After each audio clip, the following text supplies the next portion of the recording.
Thanks for listening to Curious Cat, a podcast that examines a shadowy space where science and the supernatural collide. I'm your host, Jennifer Oates. Join me every week as I explore what it means to be a soul in a meat suit. Welcome to Curious Cat.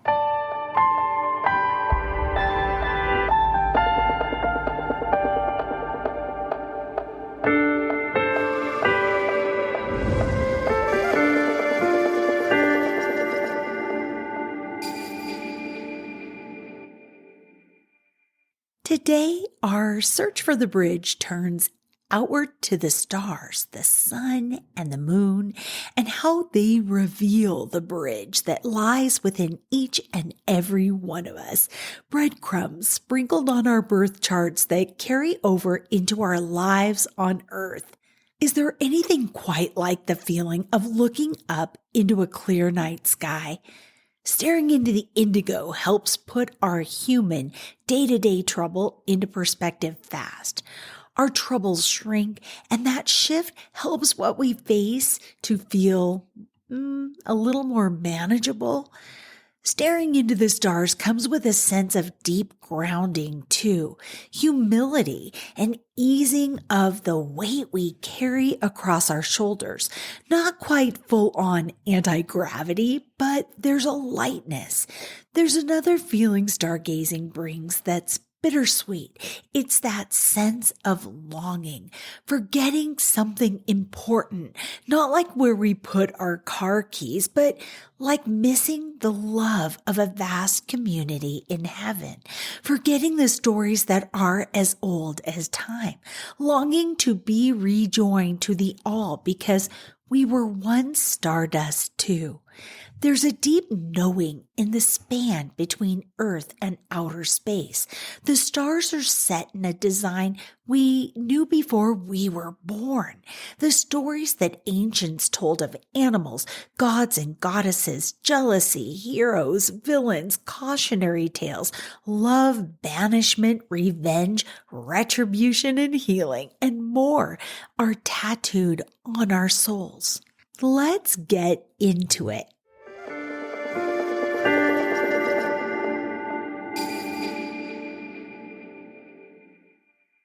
The true extrovert of our solar system has got to be the sun. It commands attention. Too much sunshine and plants wilt. Waters dry up. Too little and we slip into an ice age. Okay, less dramatically, when it slips behind the horizon, we are plunged into darkness, which might have been scary for ancient people. Nigel Henbest writes, "It's no wonder that people throughout history and around the world have revered the sun as a deity. A sculpture of a horse pulling the sun chariot found in a Danish bog dates back almost 3,000 years. The Aztecs offered human sacrifices to appease Tonatiuh, their deity of the sun. On a more cheerful note, though, an Australian Aboriginal tribe sees the sun as a goddess born on the dark earth who ascended to the sky with a burning torch. As well as light, the sun provides us with the heat that prevents Earth from freezing to the utter cold of space. The sun's gravity keeps us in orbit at a safe distance and controls all the other planets, as well as the smaller bodies of the solar system out of the most distant comets. The sun is 1,000 times more massive than all the planets put together. It is big enough to contain 1 million Earths. Okay, my mind is blown by that. Its center is at a temperature of 15 million degrees Celsius. In this inferno, nuclear reactions are creating vast amounts of energy as hydrogen is converted to helium. The sun is basically a hydrogen bomb running in slow motion. If we step back from our solar system, we find that the sun is far from unique. It is a star just like thousands of others in the night sky. The sun is middle-aged in astronomical terms, born some 4.6 billion years ago. I thought that was a fantastic overview from Henbest. Our cells are connected with the sun from the moment we're born.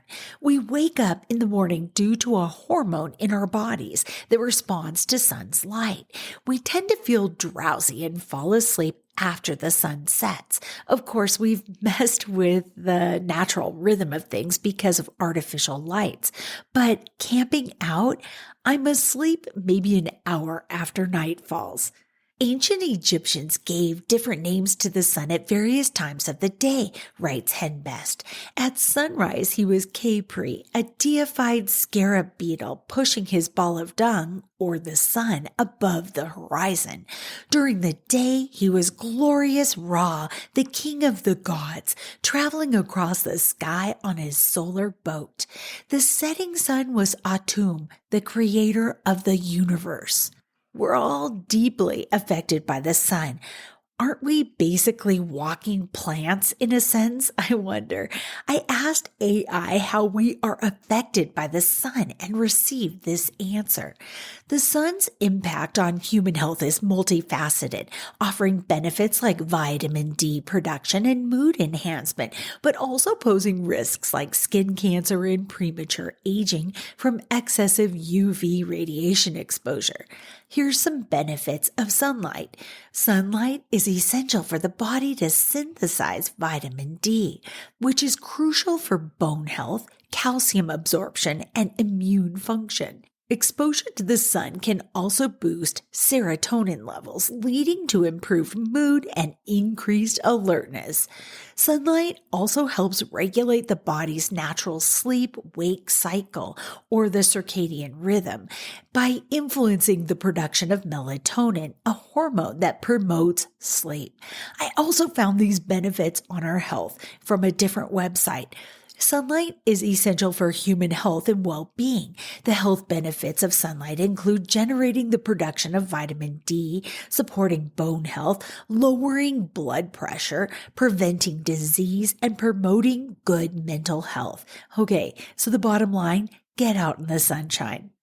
Next, we turn to the sun's shadowy counterpart, the moon. Quote, well, before we recognize anything else in the night sky, writes Nigel Henbest, we all know the moon, end quote. He does continue in his article about the moon. The familiar features of the man on the moon have looked down on us since childhood. In Western tradition, the moon is the beautiful Diana, Roman goddess of hunting. And I have to interject here. There's been a segment of the spiritual community that's blasted the moon as of late, even going so far as to publish meditations that cut ties to the moon and moon worship. I had to highlight this because the moon, to many cultures, represents the divine feminine. It also represents one of my favorite angels, Haniel. So this severing of affection from the moon is a direct assault on the divine feminine to me, which is concerning. It's very troubling. Henbest writes, in Hindu mythology, it is the god Soma who rides through the sky in a chariot pulled by white horses.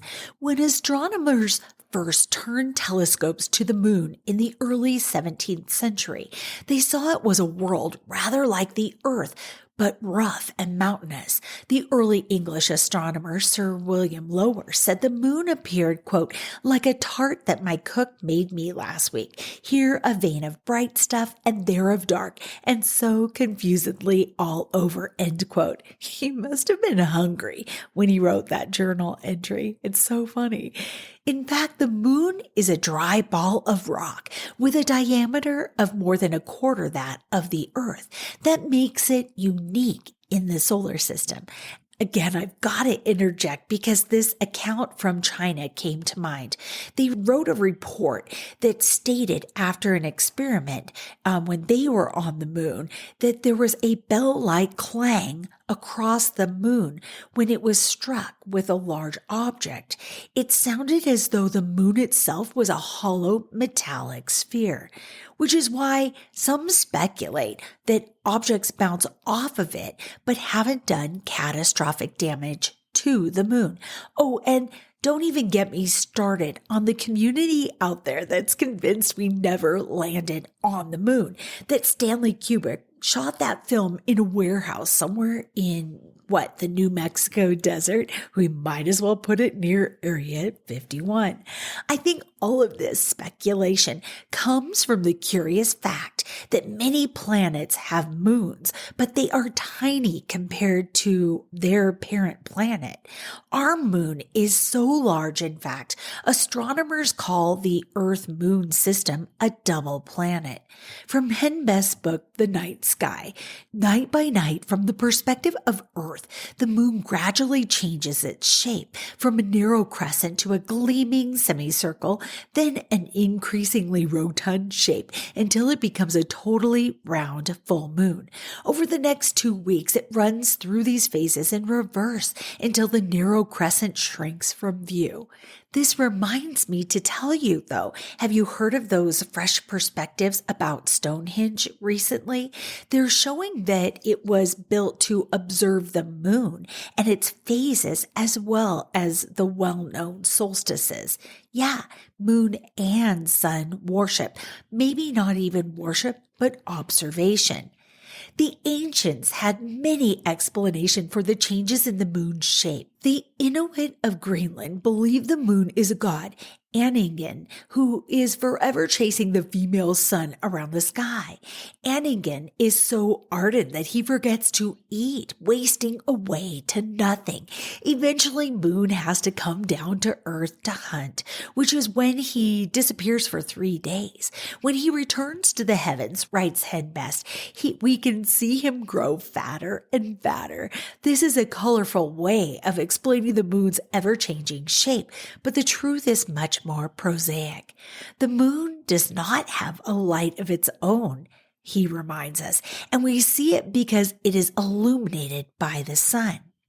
Before the use of artificial lights, the moon was essential for nocturnal activities, especially in the winter when the days are shortest and the phases of the moon regulated our rhythms, being that natural nighttime lantern in the sky. Moon completes its cycle of phases in just under 30 days, giving us our months and the name for Monday, which some people say moons for month or moon day for Monday. It's long been a thing of wonder and awe, the sight of a full moon. It's brought us our best horror stories, too, of men turning into werewolves with one glance, which was adopted by author J.K. Rowling in the Harry Potter series, too. And that trend that I told you about that's been happening in the last few months with the spiritual community of kind of banishing the moon from our mindset, our collective mindset, I have to pull forward that is an assault on the divine feminine. And let's remember that divine feminine is not a gender thing. It's qualities, part of the yin yang of balance, the waters of a river with the masculine, the divine masculine, which we all have in us too, being the banks that hold the waters and help set a course. Many modern problems would be resolved like that if the two divine masculine and feminine came back into balance. Because the phases of the moon align with the rhythms within a woman's body, it's tied to the feminine. And the last thing we should ask of people is to sever ties with the divine feminine within and without. We need both balance, harmony, respect, space, flow, synergy. That's the future I see. Dark Side of the Moon isn't just a great Pink Floyd album. Up until the Chinese photographed it, this was the playground of the collective imagination. Because we did not have adequate images prior, our imaginations filled in the blanks. This is where evidence of ancient civilizations had to be hidden. This is where there were huge military bases by extraterrestrials, and they're still inhabiting them. It just goes on, the theories. Relating those stories, applying them to us, they reflect the side of each one of us that lies in the shadows, that we don't allow others to see, that maybe we hide from ourselves, and maybe because we hide it away, it has like more power over us because it's hidden away. A few images from the internet later, thanks to the Chinese, and the collective imagination has calmed down a little bit. What was in the shadows doesn't feel as menacing, as ominous, and maybe that's a big takeaway with the moon, to accept what lies in our own shadows, to incorporate that into ourselves, and then looking at the 30-day rhythm of its phases, maybe we can look at our months as phases or periods of time when we're more productive, more creative, and then making steps towards goals. And then there's maybe some slowing down period, a resting, a refining of the details, or a going through and editing your draft material. A consistent showing up day by day, but it changes in its full form like the moon. I don't know, it's just a thought. Of course, you probably figured it out by now. The bridge between the sun and moon is an eclipse. I found an article on Britannica.com titled, "The Sun Was Eaten: 6 Ways Cultures Have Explained Eclipses." Melissa Petruzzello writes, "Without a scientific explanation, the darkening of the sun or moon during an eclipse would have been a startling event, to say the least. Throughout history, eclipses have been seen as a disruption of the natural order, and many groups have believed them to be bad omens. Many ancient and not so ancient people had spiritual explanations for solar and lunar eclipses to help them make sense of these seemingly inexplicable and random phenomena.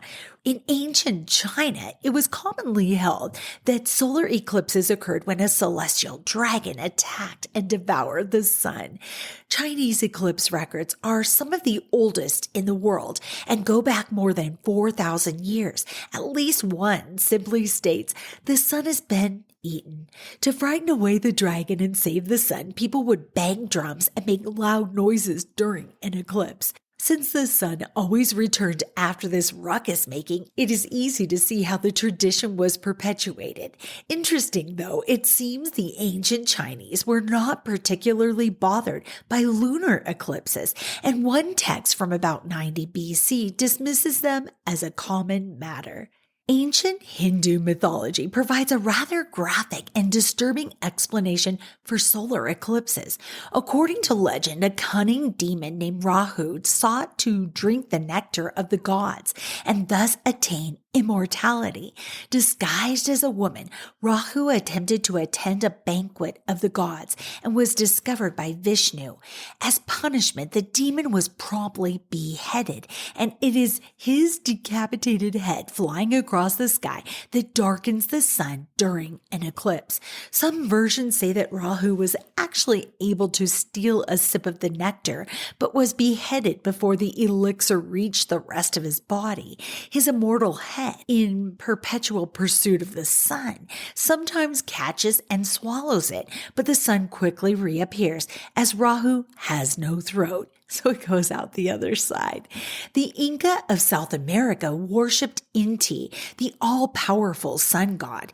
Inti was generally believed to be benevolent, but solar eclipses were understood to be a sign of his wrath and displeasure. Following an eclipse, spiritual leaders would attempt to divine the source of his anger and determine which sacrifices should be offered. Although the Inca rarely practiced human sacrifice, it is thought that an eclipse was occasionally deemed serious enough to do that.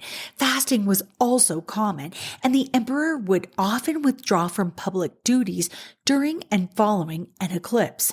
According to Choctaw legend, a mischievous black squirrel gnawing on the sun is the cause of eclipses. Like the Chinese dragon, the squirrel must be frightened away by the clamor and yells of the human witnesses. Ojibwa and Cree people have a story that a boy named Chickabis sought revenge on the sun for burning him. Despite the protests of his sister, he caught the sun in a snare, causing an eclipse. Various animals tried to release the sun from the trap, but only the lowly mouse could chew through the ropes to set the sun back on its path. From West Africa, the Bata Maliba are an ancient people of northern Togo and Benin. According to their legend, human anger and fighting spread to the sun and the moon, who began to fight with each other and caused an eclipse. The legendary first mothers Puka Puka and Kayokoke urged the villagers to demonstrate the peace to the sun and the moon to convince them to stop their brawling. During an eclipse, the people made amends for old feuds and peacefully came together to encourage peace between the celestial bodies. Surprisingly, ancient Egyptians did not leave any explicit records detailing solar eclipses, though such an event would undoubtedly have been observed by these astronomy-savvy sun worshippers. Some scholars have suggested that perhaps eclipses were highly distressing and were deliberately left unrecorded so as not to endow the event with a degree of permanence or tempt the sun god Ra.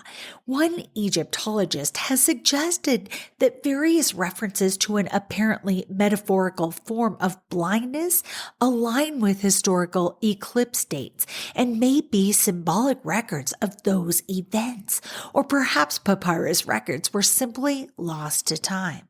From Exploratorium, I found more. In Vietnam, legend has it that a giant frog swallows the sun. Its master, the Lord of Han, then convinces the frog to spit it out. In Javanese mythology, the god of darkness, Batara Kala, swallows the sun.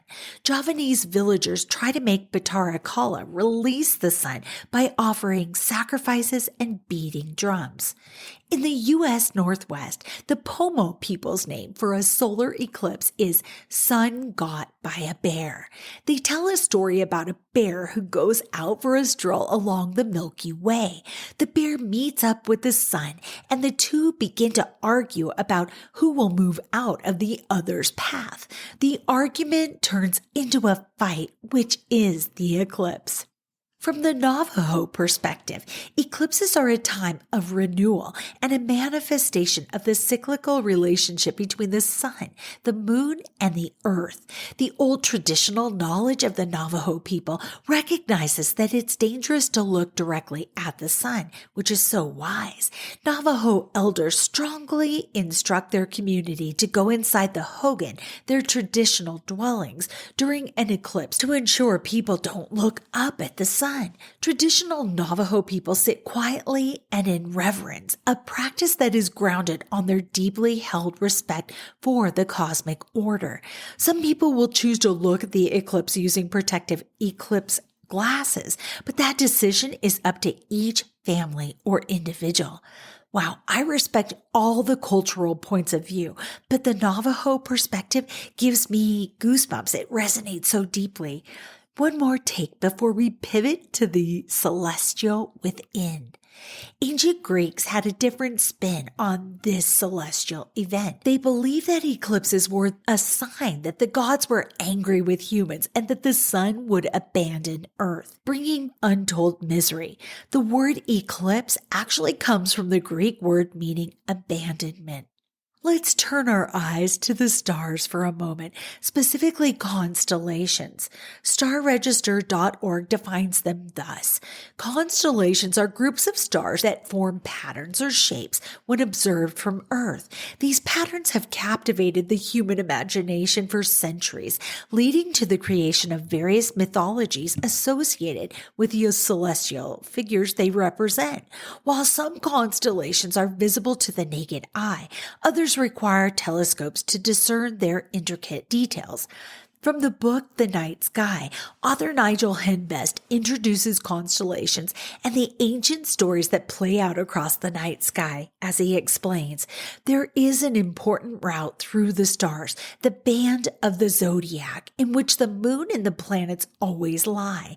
It passes through the traditional 12 signs of the zodiac, from Aries through to Pisces, plus another one, which we'll talk about later. The central line of the zodiac, the ecliptic, is the path we would see the sun follow during the year if we could strip away the bright blue sky and view the stars during the day. Okay, from stories of Osiris to Cassiopeia to Andromeda, Sirius, and more, how many stories were you told by the smoke of a fire pit over a s'more, or tucked inside a tent, or that you shared with a friend or a child?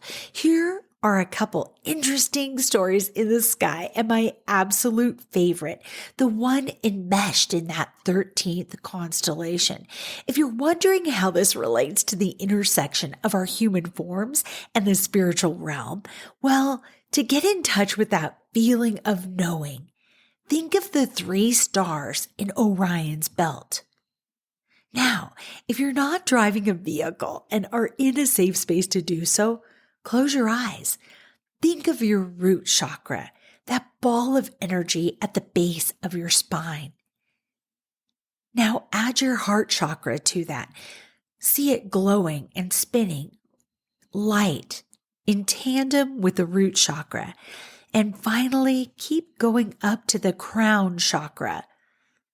Feel all 3 grow strong, bright, and shedding all that no longer serves, filling you with alignment, with peace, energy, and above all else, a sense of being loved fully and being connected to the all.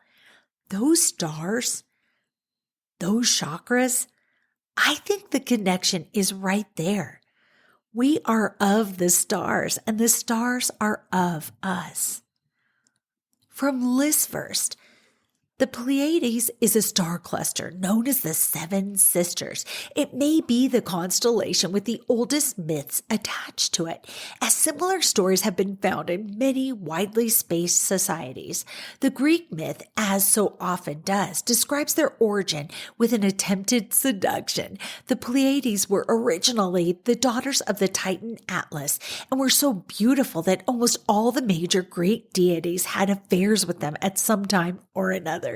The hunter Orion was one person who desired them, but could not be with them for fear of Atlas protecting them.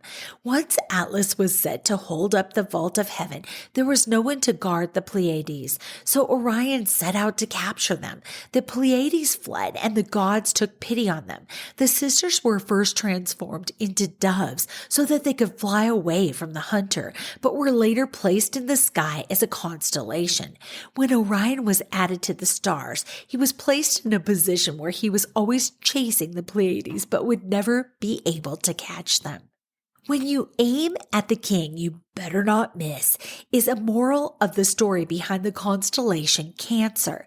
The legend of Cancer involves a crab and the Greek hero Heracles.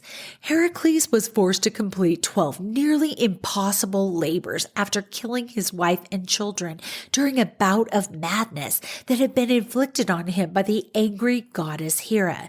These labors often involved mighty and terrible beasts, like slaying the Nemean lion and capturing the boar. You might say Heracles was an expert in defeating even the mightiest of animals. While Heracles was defeating the Hydra, a snake with many heads that multiplied every time one was hacked off, Hera decided to wreak her own revenge. She sent a crab. Apparently, the plan had been to nip Heracles and distract him so the Hydra could kill him, but the crab failed almost immediately. In one version, Heracles booted the crab so hard it flew into the heavens as the constellation Cancer, while in another he simply stepped on it, and Hera rewarded her dead crustacean champion by immortalizing him in the stars. My new favorite constellation story is what I read about in Henbeth's book, and it concerns that 13th constellation. Covering a vast area of sky without any great visual drama, Ophiuchus and serpents are 2 of the most ancient constellations, representing a man entwined with a serpent, which I actually see as a serpent cut in 2. Their mythology is fascinating. To the ancient Greeks and Romans, Ophiuchus was a fabled surgeon named Asclepius. When he was thrown into a dungeon by King Minos of Crete for refusing to revive the king's dead son, Asclepius found himself literally in a nest of serpents. He saw a snake arrive with an herb in its mouth, which brought a dead snake back to life. Asclepius applied this magic balm to the dead prince, who instantly recovered.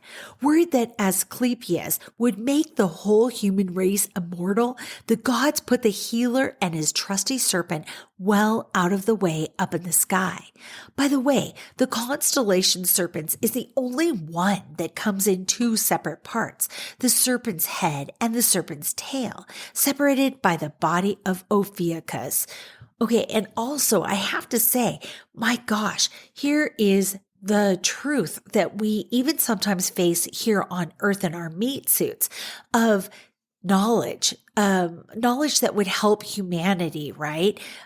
To be immortal. Maybe we wouldn't want that. I don't know. But, the idea of extended healthy life being something that this person found, this physician, this surgeon found, and the ancients, what was their answer? No immortality for you, and throwing them up in the stars. The gatekeeping of sacred knowledge, it's just wrong, right? Can we all agree on that? Astrology holds that the sun, the moon, and the planets represent different facets of who we are and express their energies through the signs they occupy in our birth charts. Put simply, the day, the time, and location of our birth are not our destinies, but a cosmic owner's manual. If we take time to hire a professional astrologer, which I highly recommend, to read our birth charts or learn about it from all the resources available online and such, we can better understand what we need as individuals to run best. Are you an electric vehicle that needs plants and water to keep your body and soul humming? Are you a human monster truck that needs massive protein and lots of water and an added mirror maybe to drive your life best? Okay, I will stop with the car analogies for now. But the zodiac, it consists of 12 signs, each associated with a constellation and a period of the year that astrologers use to make predictions about personality and events. Here's a brief description of each sign. Aries is fire. Known as the first sign, Aries are often seen as bold, energetic, and ambitious. Taurus is earth, represented by the bull. Taurus individuals are known for their grounded, practical, and reliable nature. Gemini is of the air, symbolized by the twins. Geminis are known for their adaptability, their communication skills, and dual nature. Cancer is of the water, ruled by the moon. Cancerians are known for their nurturing, emotional, and empathetic qualities. And I would say rich wisdom too. Leo is fire, represented by the lion. Leo individuals are known for their confidence, their charisma, and leadership qualities. Virgo is of the earth. Virgos are practical, detail-oriented, and analytical. Libras are air, and as I say that, wind is stirring out my windows.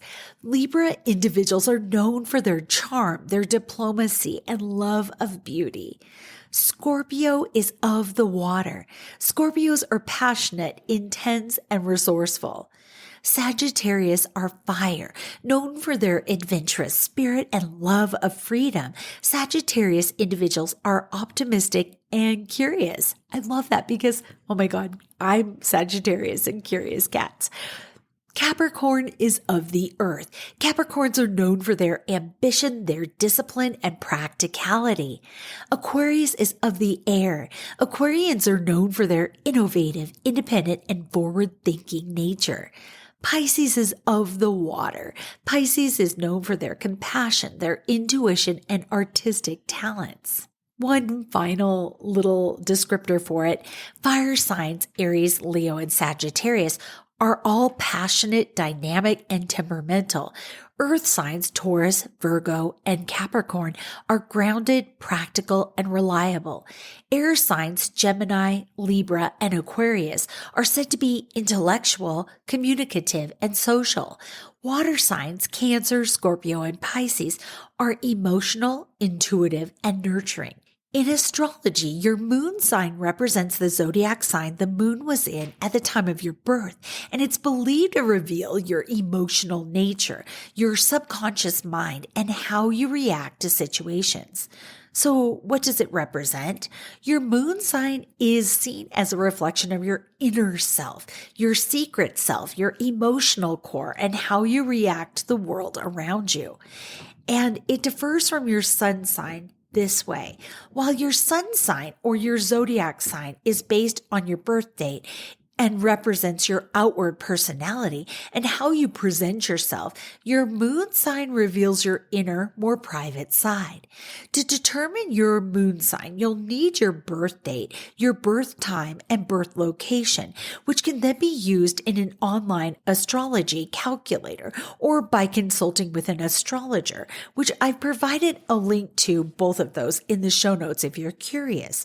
You can also look at the 12 houses and begin to understand through your specific birth chart what traumas or unresolved business lies there from your past life, what your strengths are, and what you made a soul contract to heal, build, create, or resolve in this lifetime. I highly recommend it.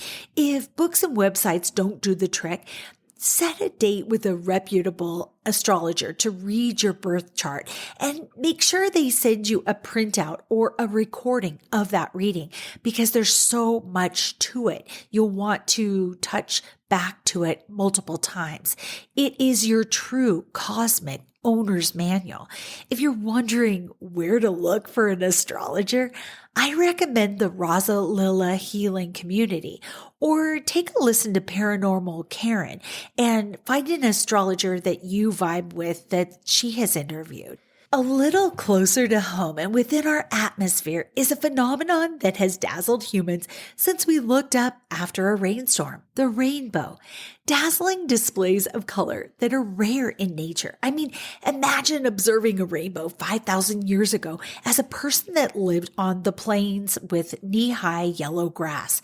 Those colors would feel otherworldly, with arcs of color that can be segments in the sky called sundogs, or span from clouds to land, or stretch from land to sky and back down to earth once again. It's no wonder as children we talk about finding a pot of gold at the end of the rainbow. It feels like a gift, like where the land and rainbow collide, there should be a treasure trove.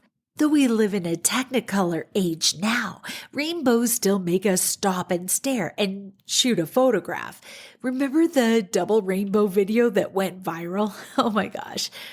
From optic weather comes this, bridge between heaven and earth. Some interpret the rainbow as a symbolic bridge between the heavenly and earthly realms.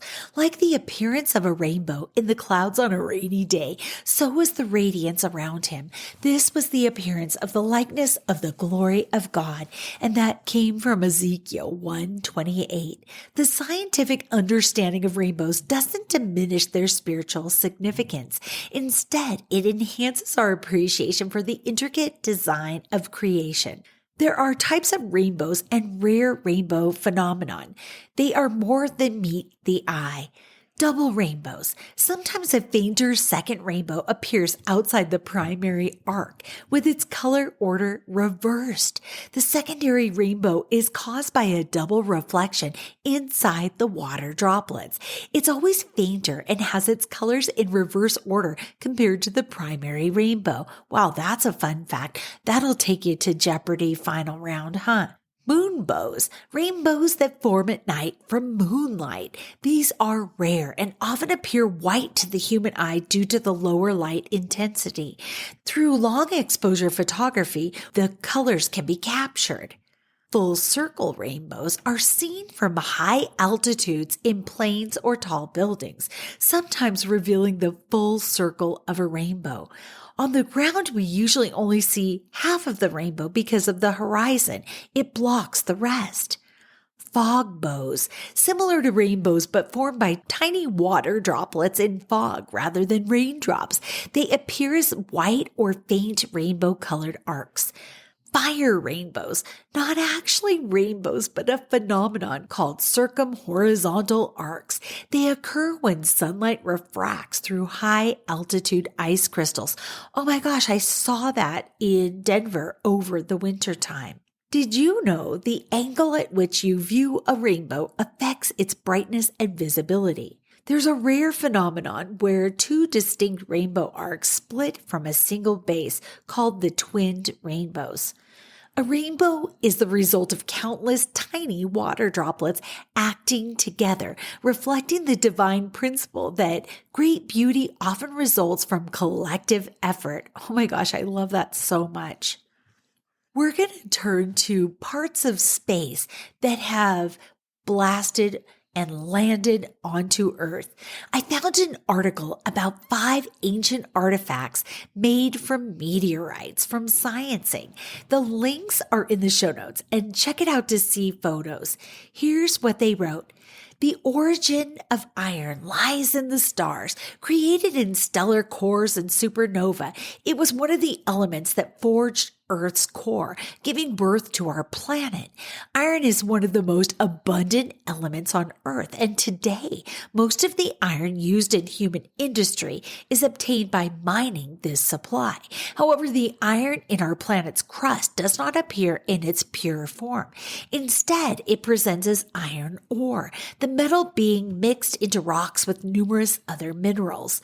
Extracting iron from ore requires a process called smelting, which involves heating the ore to extreme temperatures. This technology came about around 2000 BC, but archaeologists have discovered iron artifacts that date back thousands of years prior. How could such ancient people have utilized iron without the ability to melt ore? They got it from space, says the author. Meteorites contain much higher concentrations of ore than Earth rocks, up to 95% pure.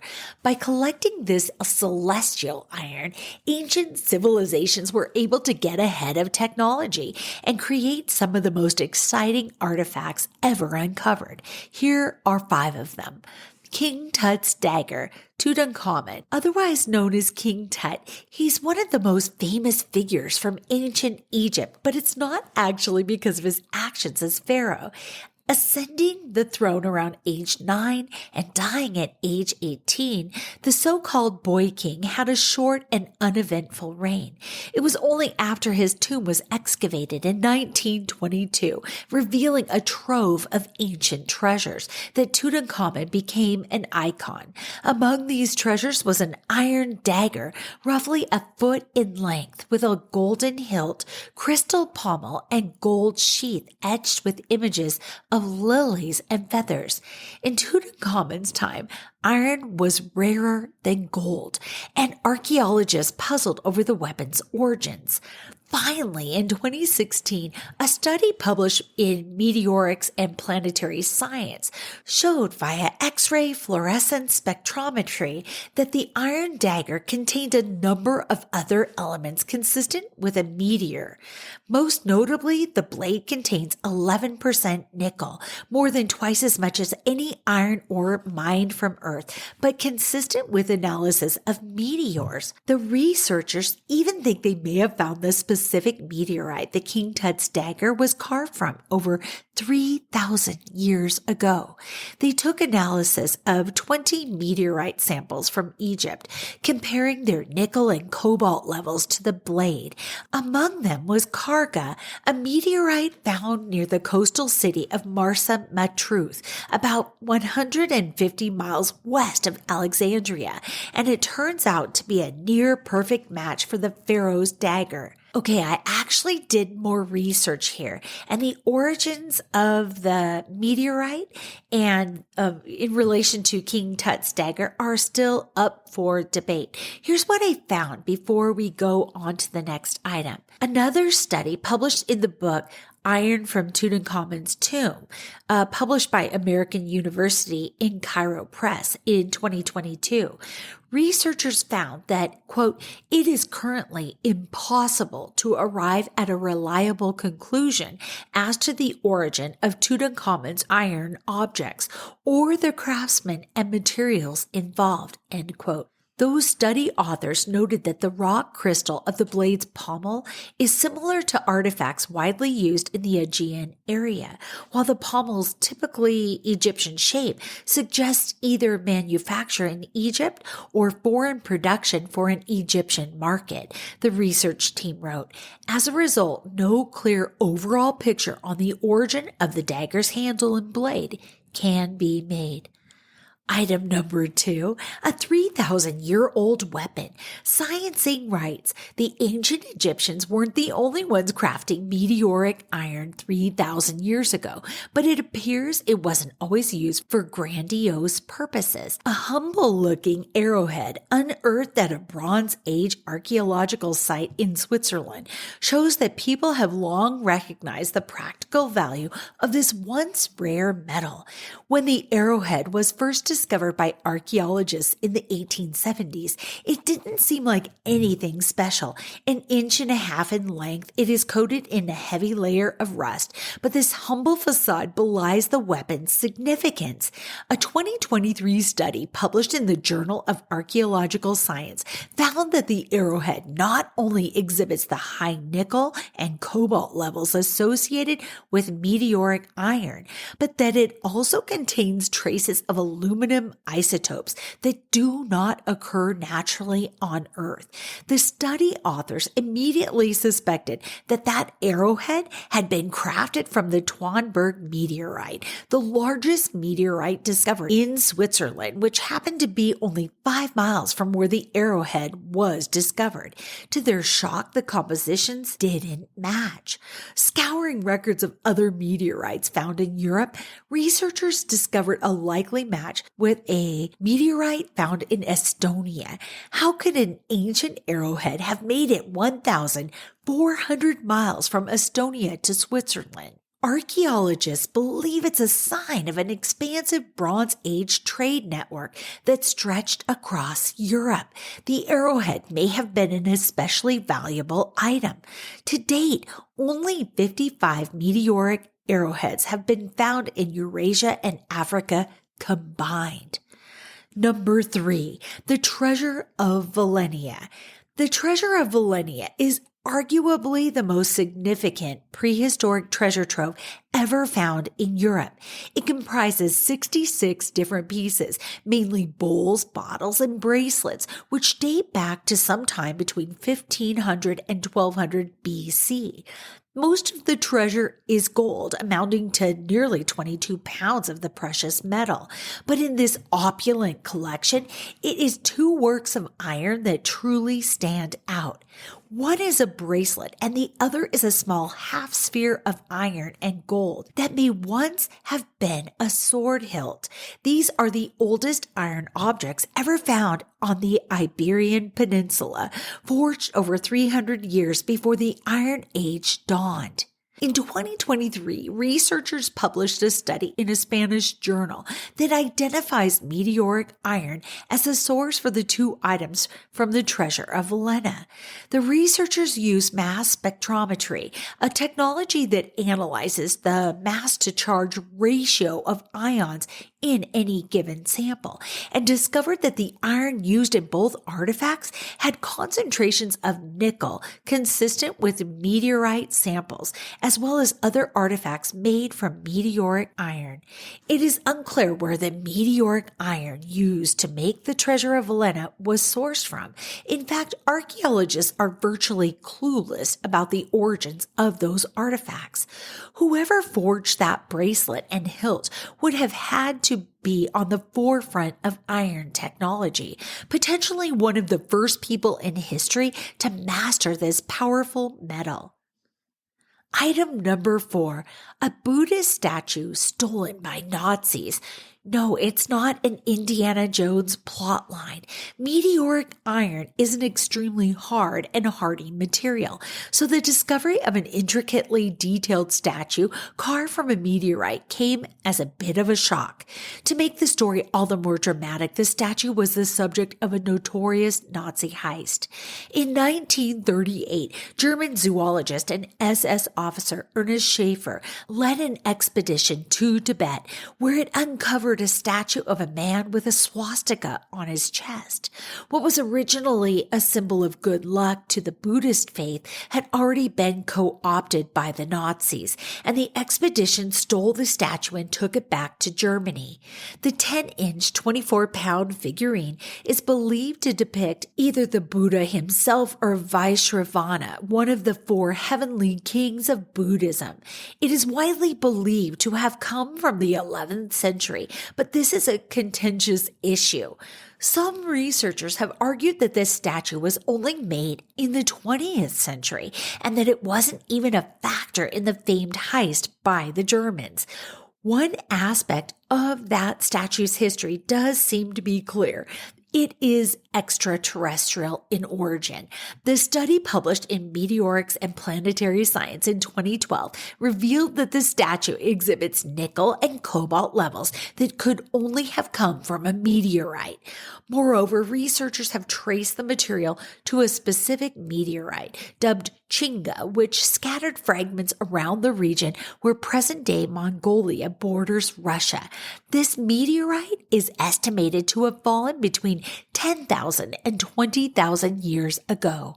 Artifact number 5, the oldest known iron artifact to date.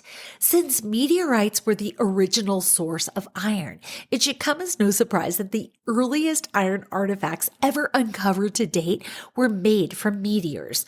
In 1911, archaeologists excavating an ancient cemetery in Egypt uncovered an unassuming collection of 9 beads that were heavily coated in rust. The beads were dated back to roughly 3,300 BC, over a century before the first dynasty of Egypt even arose, ushering in the age of the pharaohs.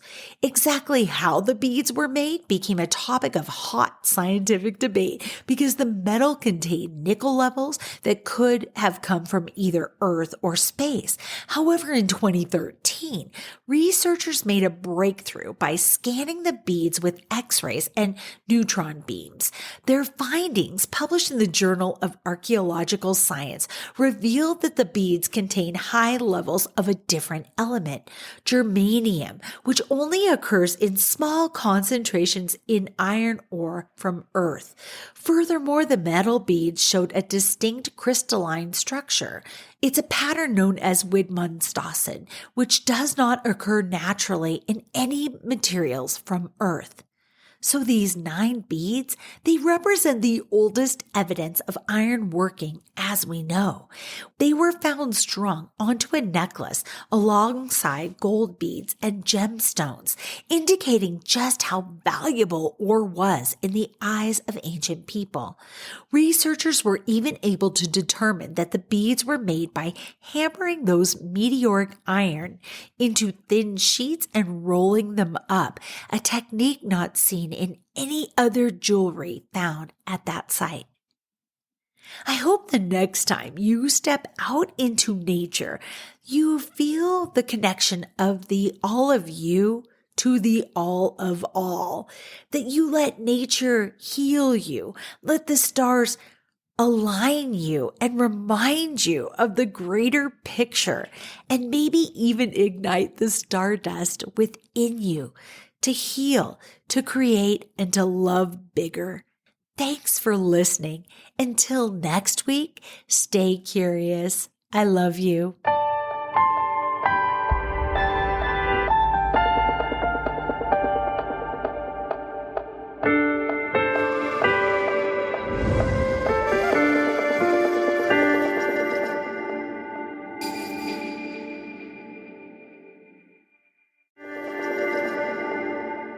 Hey, you.